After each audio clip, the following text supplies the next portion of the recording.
Now time to call this meeting to order, and hopefully other folks will show up and visit with us. I'm not sure who all will join us on Zoom. Our usual person that is with us, which is our sheriff deputy, Sergeant Smith, is ill, and I had been in touch with him earlier this week, and he is out for an indefinite period. And I have heard from other sheriffs that there has been resurgence, unfortunately, of COVID amongst people that are serving in the public. And we are now in the red zone again, so we just want to advise you all of that if you haven't seen that print anywhere yet. So we're just careful, and I'm hoping that he's going to do it. We're very fortunate because our former sergeant, who's now a lieutenant, the other Smith, Lieutenant Smith, is the one who was able to find the analyst report for us and sent it to us today very kindly. I was really glad he answered his phone. So sorry that we don't have somebody here, especially given the events that have happened this past week. I do want to say to all of you from that event that we do know as of today, they've still not apprehended the person that they have identified as the person who fired shots in the village. They know who it is, they don't know where to find him. So that's where it is right now. And I understood that once they had a complete full summary of all the events in the order that they really occurred, because there was an awful lot of informal journalism going on that day, as many of you know if you get on Facebook at all. There was a lot of things going on Memorial Day, but it was mostly a pretty good day until just a little bit later in the afternoon. And I hope if you have any questions, stick with us because we will learn more soon and hope to be able to report to you that they have found the person. We have our code enforcement officer. Excellent. Then what I'm going to be able to do now, Officer Rick Russ, who is our code enforcement officer, who has been working on many issues that all of us care a lot about, including the short-term rental violations, issues that happen not only at the beach, but are code violations many other places. And he can let you know what's coming ahead very shortly. So Officer Russ, Rick Russ, are you there and able to speak with us now? Hello, everyone. I'm Officer Russ with Code Enforcement for Sarasota County, and I've been your code officer since November 1st, 2021. For those that don't know me, Catherine does. Okay, so, and Miss Joyce, and just trying to make sure that the quality of life issues in Sarasota County remain stable, and that's what we're doing. We're enforcing the code, and we do collect the complaints. According to the 60 code, which the one that went into last year, when you call the 861-5000, 941-861-5000, when you call that number and you do have a complaint that has anything to do with code enforcement violation, you will be asked to give your name and an address, and so they can have it for the file. And if you like, leave your phone number so I can give you a call, because I always like to call, just let them know I'm coming by there, or at least give them a call to the complaint so we can let them know we're working on it right away. And I've been enjoying myself on the island as far as enforcing the code and meeting the people. And some people just don't know about a code violation. They didn't have a clue. And then you get some of them that, you know, it goes on and on. So we handle those accordingly. Now, we were doing a investigation from one of the SKA members had opened a complaint over there on Crescent Club, right there on Midnight Pass, and we've been investigating that since November, and we're making some leeway as far as we did get a finding of the facts that they were in violation of violating the code of the failure to obtain a special exemptions permit to have live entertainment after 10 p.m. at night. Okay, so we've been working on that, and tomorrow we do have a penalty hearing, and I will be giving you an update on that, and I'll give the update to Catherine and the crew as I get it tomorrow, of course. But I know you don't want to wait a whole nother month to see me, so you will have the information, and I know they will get it out to you. And we are still working an active and open case for the noise violations at that address. And I did, find it interesting that we have our sound expert, Kevin Burns, was put on the case for. He's our sound man with a lot of experience, and he did find the club in violation. So he issued a notice of violation for the sound being above certain decibels after 10 o'clock at night. So that's good news. We also found the Tiki Hut next door in violation.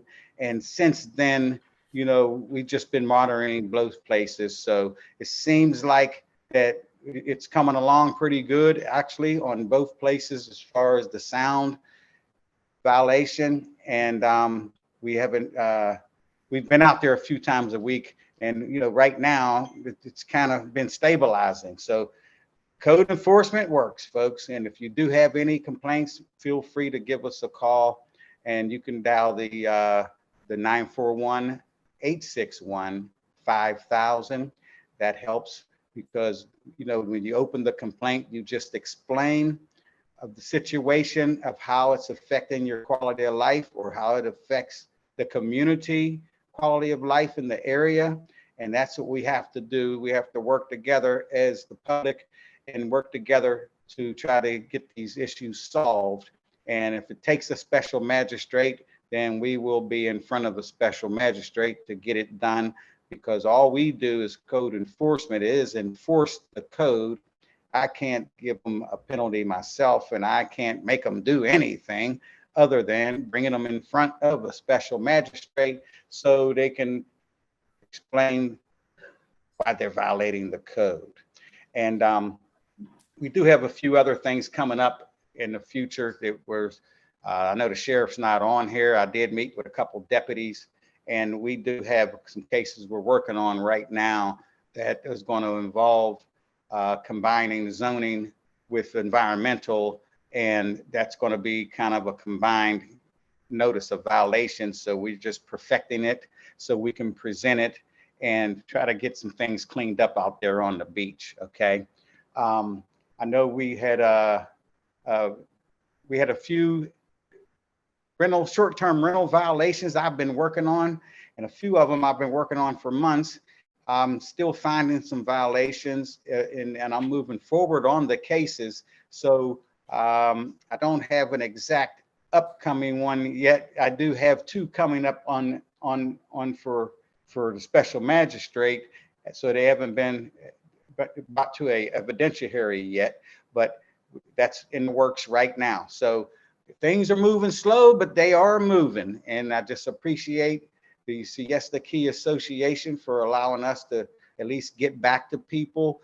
I know there was a Joe Volpe that had asked me, and he was asking me about the signs on Heigl Road that are extended as far as their oversized banners that are attached to fencing, and they're definitely in violation. And I just wanted to let Joe know.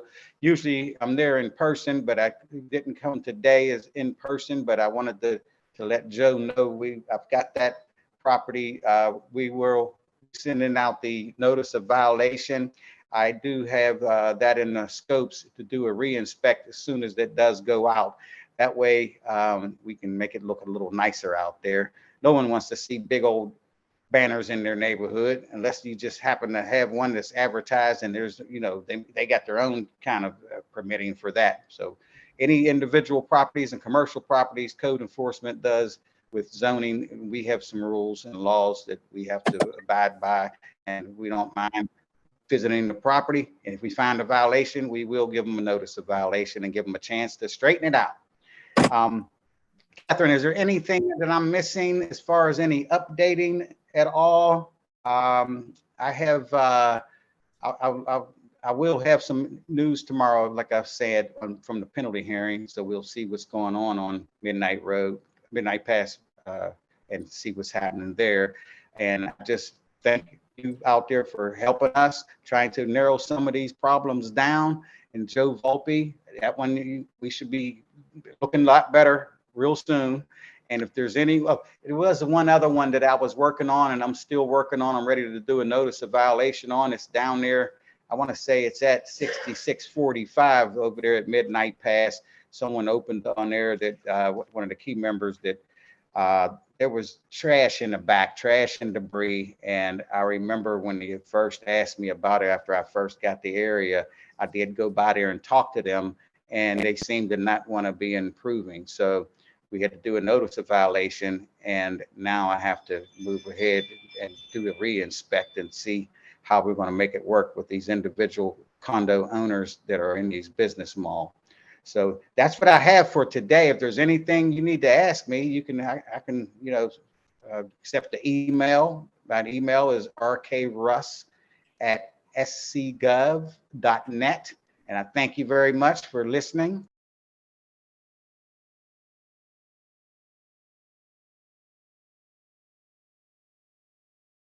Catherine, this is Clay Keeley. I'm liaison for the Siesta Isles Association, or HOA, and we've had a lot of concern about, a lot of us aren't there, and we weren't there during Memorial Day weekend, and obviously what we listen to are the Facebook and some of the other comments, and we try to go online and see it. And obviously, at least for the 5 years, almost 6 years that I've been there, I don't remember the village ever having something like this. Now, if at least to my memory. And is there anyone that can comment? I was hoping the sheriff would be here because July 4th weekend's coming up. I mean, are we going to have these kind of juveniles that aren't having some sort of discipline on the beach or around the village? I mean, is this they just kind of let go and do what they want? And so I don't know if you have anything, Catherine, you can comment on, but I was hoping the sheriff was going to be here to comment. But anyway, that's just some thoughts. Thank you, Clay. I appreciate that. And sorry, I didn't look behind me. I thought we would move to the next thing, and I'm glad you can see that report. We were very fortunate, able to reach Lieutenant Smith, who was our deputy sheriff out here, and he was able to get the analyst to provide this data. I don't have my comparison data, but I can tell you from looking at it earlier, the number of events and calls for service were actually down this month compared to April and to March. And it makes sense to me because of spring break was, of course, March into April, which was lots of calls. And it's not, I think the number that we had last month was about 56 calls for service, and it did have several arrests and break-ins into homes. If you remember the sheriff last month talking about that. This month, it was interesting because we had, I recall now, 46 calls for service. And I think you can see on the bottom, they see the calls at the bottom in terms of what were actually criminal or arrestable offenses. You can see that there was 28. And so until we got right to the last day of the month, we were actually in a way, in a better way than we probably had been in years past. And you were actually right, Clay. I've never known, I've lived here since 1989, and I have never known of a single shot ever being fired in our village. Never. And I don't know if there's anyone here that would say otherwise. Maybe you know something I don't. But it is, I mean, one good thing is this is a single event that is an outlier for our community. And because it is an outlier, we should take heed of it. It's just not at all typical. The only other occasion there was a gunshot anywhere near a public area was earlier this year, late last year, there was a 15-year-old in the beach parking lot, some of you might remember, who about 9 o'clock at night was there with some friends, and he had a pistol and he did fire a shot. Luckily, a sheriff's deputy was there in the parking lot, immediately took him into custody. And apparently it was a disagreement, maybe money for maybe marijuana, something like that, but it wasn't a large gang event. It was like a single young man and one other fellow, they ran away. So nobody was hurt. And I believe that that young man did go to juvenile court and is hopefully getting some help now. But we have been worried about things that are happening, not always seen, not always known. And because we're famous and very popular place to be, it attracts people who know there's a lot of people here from a lot of places. And the one thing I can say is that everybody should use good judgment when you think about leaving your homes. Make sure, I personally always pull my blinds down because I have a single story home and anybody can walk on the ground and see in if they want to. And so I do that. I make sure my lights or my TV are on. These are things that are very good natural deterrents from someone wanting to do harm to your home. Not that I've ever had anybody do it. I've just learned that over the years, and I guess I still practice it. It doesn't have to require a shooting for me to do that. There's someone that has a question. And you also have Mike Holderness. Yes.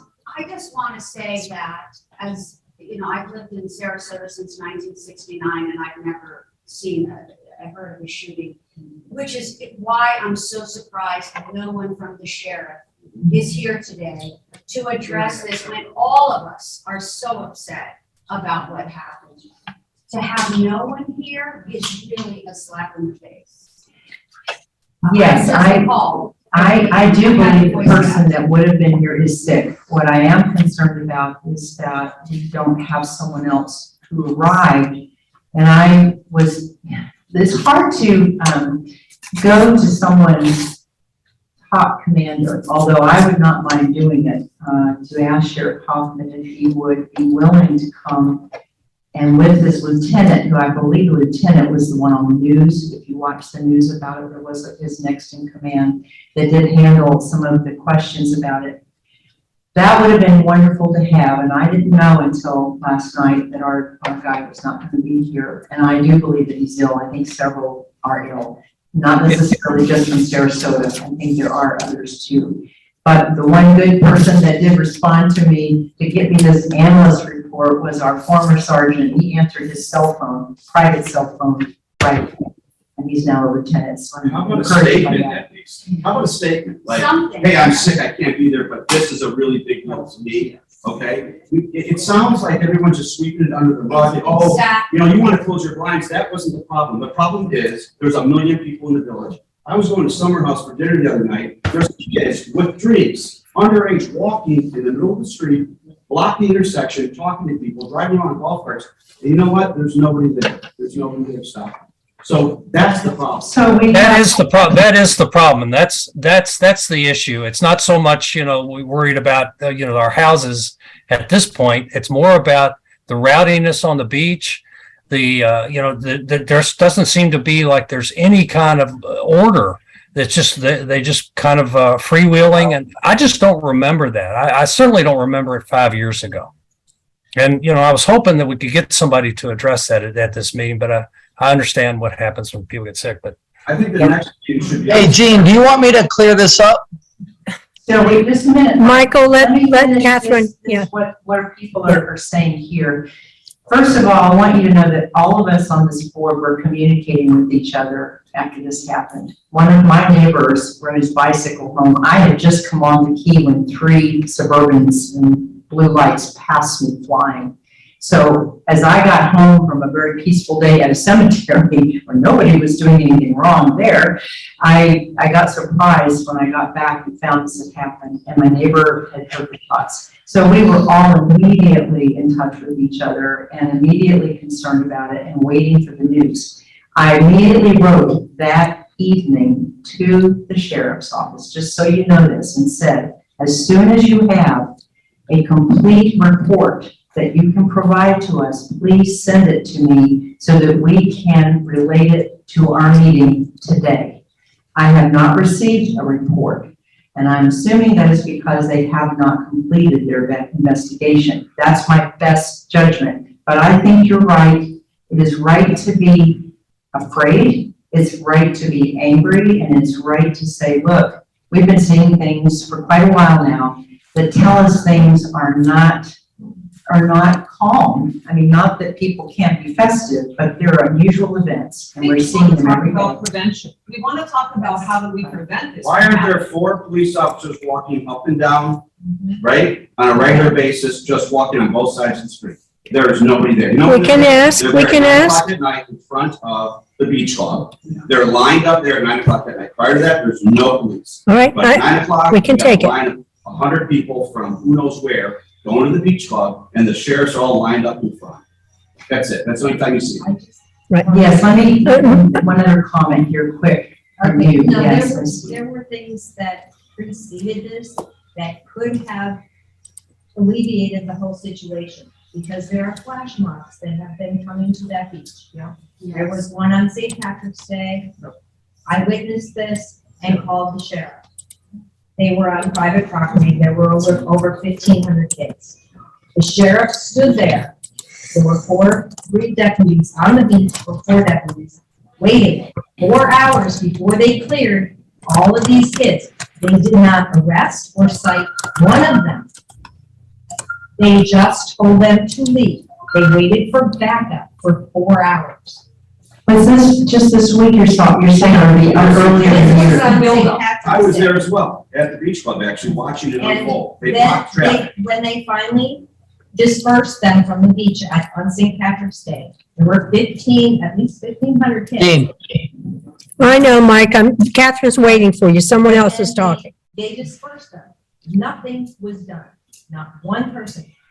So yesterday, when they had, on Memorial Day, they had another flash mob. The sheriff was called to come down. They did not block anyone. They did not cite anyone. There are people standing there the same as on St. Patrick's Day. There are kids walking up and down the street who are underage, drinking, smoking pot, doing drugs, and fighting.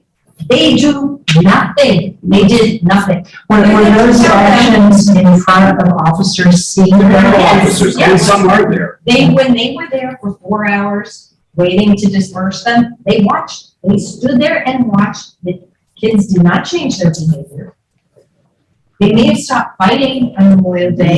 Some of them left when the sheriff came. They were then waiting for backup. It did not take 4 hours this time. The crowd was half the size. They did not detain anyone. They did not cite anyone. They continued to drink and smoke pot and do whatever in front of these officers and park all along where there's no parking. They did nothing other than to tell them, you need to move or we will cite you for trespass. You disperse these crowds of kids who have been drinking and doing drugs and fighting.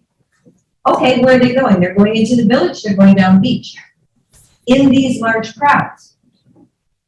Nothing, they come here because they know no one's going to do anything to them. There are no consequences for their actions. In the meantime, you have people who are staying in these condos right there on the beach who are paying thousands and thousands of dollars a week to stay there. They have been coming for 20 years. They will never come back. They're filming this, they're doing countdowns and fighting and beating each other.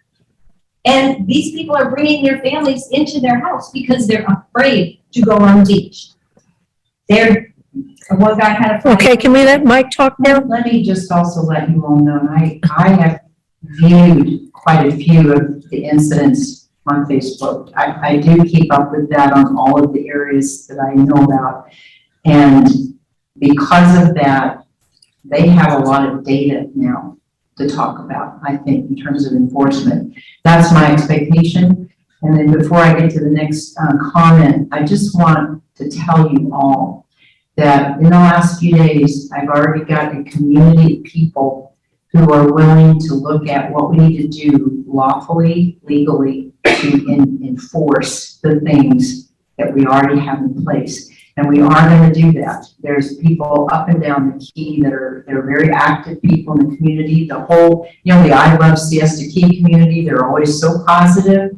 They're outraged. And this is something that will be addressed. In fact, I believe that our board will be sending a request for this letter, which I already did request, and ask when it will be available and when we can have a special community meeting to talk about what we can do, not only just them, but what we can do to be a partner in that. And that includes the county, includes county governance, includes ordinances, enforcement of things that we know are in place. And how can we do that? Our code enforcement officer that you heard speak earlier is aware of this as well. And there are some partnering opportunities we're working on between code enforcement and law enforcement. Because sometimes law enforcement is limited where code enforcement is not. For example, going on private property, business property, violations of trespass. There's other things besides that that can immediately be acted upon, especially if someone's there saying, I stay here, I live here, I want you to take these people away. Especially if they have frightened you, intimidated you, or given you any reason to feel that you or your family are at risk.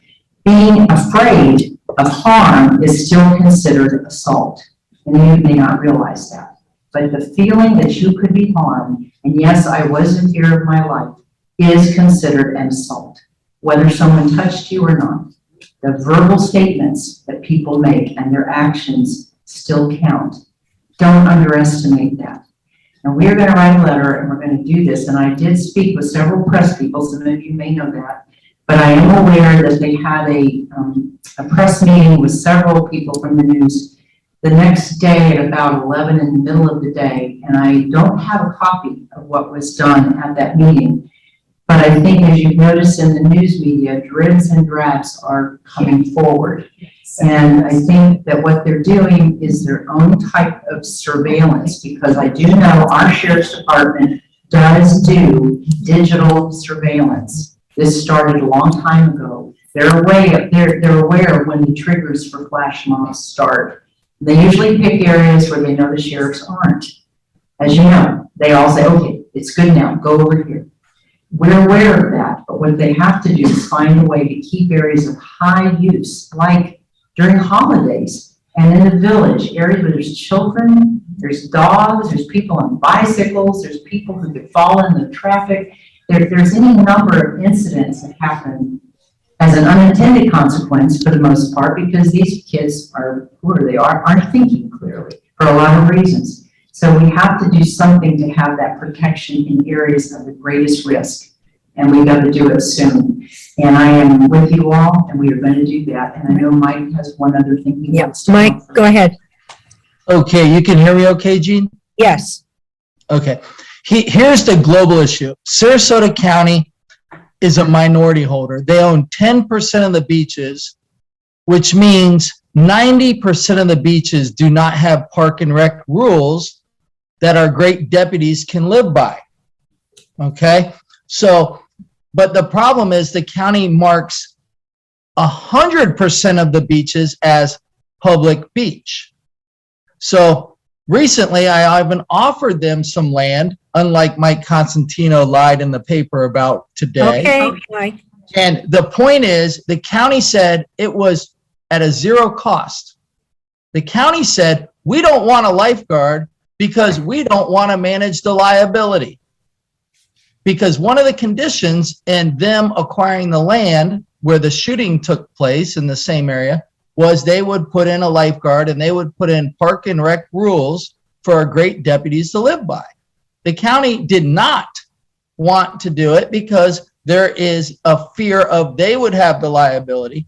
However, the county public beach sign remains open. So they are inviting these lawless flash mobs out to private property where there are no rules and regulations for the deputies, our great deputies, to proactively get ahead of these situations. That's why the deputies stood down. They didn't send the deputies back up because it's on private property. So if that wants to make you upset, that's what will make you upset. What is needed? The county was offered that whole beach by the owners, and they denied to take ownership of it, official ownership of it, because they don't want the liability and they don't want to fund a lifeguard.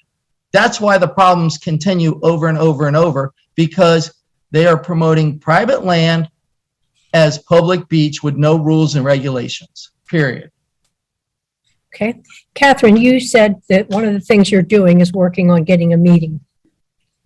Yes, there's a few of us that are already talking about outlining the partnership that we can have in code enforcement and sheriffs and parks and recreation, where it doesn't matter if it's private or public, because it shouldn't matter.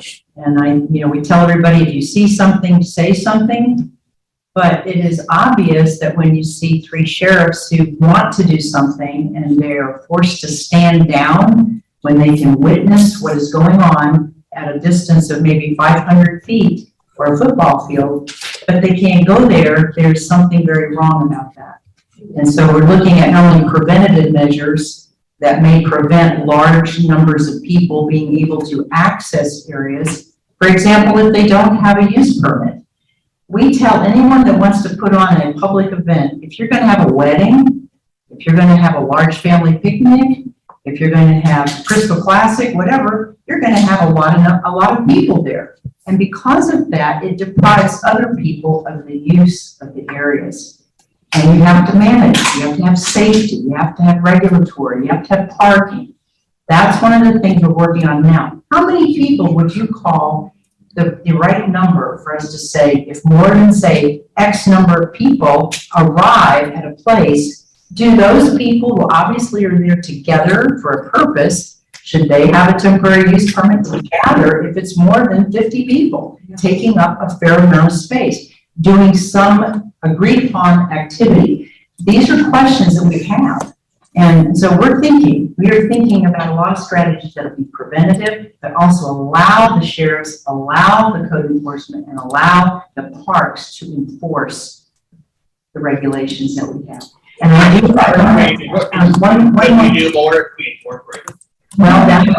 that is part of the backstory, isn't it? It's how you take care of yourselves. And that is part of the reason. Somebody wants to speak. We just heard Bob just now said to me, he has a motion he would like to put forward to everybody that's here and on Zoom, and we can all move on it. Hang on just a minute. Come on up, Bob. Let me try to get the dog to stop barking. Yeah. I don't know. I'm just changing. Yeah, I'd like to make a motion. Just like the dog, most of us are upset. And I think that we should write a letter and call the sheriff and ask for a special meeting with the sheriff and his senior colonels and majors, somebody to talk about what happened, because we don't have enough data quite yet, and to find out what they can do or what we could suggest for them to do in kind of a brainstorming session to make improvements out here. Because the sheriff has been good about, anyways, that would be my motion. So we do that. So I second that motion. All those in favor? Aye. Looks like 100%, everybody that's here. Zoom, I hope. So anyways, I think Hoffman should be here. He's done good things for us. They've doubled the number of deputies out here. But, at least this last weekend, they were like eunuchs. They didn't do anything until after the fact. To your point, that maybe they don't have the support they need, then we have to fight for them to get the resources, because we had a shootout basically, and no one from the sheriff department is here. Yeah, no, and I can understand how frustrated Mike is. He's been, all those people were on his property down there. The sheriff won't enforce his private property rights, and they won't take responsibility for that area. If someone was shot, would they have intervened? Were they waiting for someone to get shot to go on the property? No, I think. Or would they still be? They have to be invited by Guessing. Yeah, we're guessing now. It's incredible. Now, when they came to the village, though, They're on the street. On the street public. Now, when you have 100 kids emerge on the village with that sign like, hey, guys, let's round up, we might have a problem here. But no, it took the valet from Summer House hiding behind the stand to call 911 and say, you have a problem here. And on the phone, the shooting took place. Yeah. I mean, where were they? Could they follow them as a? Sheriff Hoffman needs to come out and explain this. This has been Okay. a serious enough incident. Multiple places. Well, there was an incident down at the beach, and that's where they A were. woman when was the shot. thing happened in the village. Yeah, and a woman was That's shot. why they- There were several events Right. going on, and one of them became the incident we all know about. I think there were precursors, as Yeah. you all know. And I will tell you, I've also witnessed a short video that was taken, I think back in February, and it was given to Sheriff Hoffman. And actually was an incident where they closed down Beach Road in front of Access 7, and about 80 people fought in the middle of the street. Now, I think that was orchestrated as well. So these are the kind of things that seem to be fun for a lot of people to do, but they're dangerous, and we do need to do something and let people know that is going to have a response, and we will do that. We are going to take that initiative. So thank you all for affirming what we've all been thinking and feeling, and it takes all of our voices. Just a couple of us sitting up here that they know and recognize really well. It's not, we just can't do it alone. So we're going around the key to lots of other people who are joining us in this. So we're going to have a serious letter go out, and we will post it so you all see exactly what we requested. Okay? And thank you for being patient. Absolutely, when we get that arranged, how it's arranged, we will certainly put out the call to everybody that wants to come. Should we involve the commissioners as well as Commissioner Ziegler? Well, it would be really good if the commissioner would come and listen. I think that would be great. That'd be perfect. I think that's another Not a request. mistake for Hoffman to address it, but certainly the people that represent this community Right. need to be at whatever meeting we're at. Yes, and many of the people that we're going to see more of in terms of future governance live right here. Everybody does. Everybody that's been working on Safe Siesta Key, everybody that's on the coalition, all of us live here. So you know you have a good group of lots of people that are going to speak in unison about this. Because the last thing in the world I will ever want to know is that not only was there a shot fired, but somebody was harmed. And we just can't let that happen. So thank you all. I really appreciate it.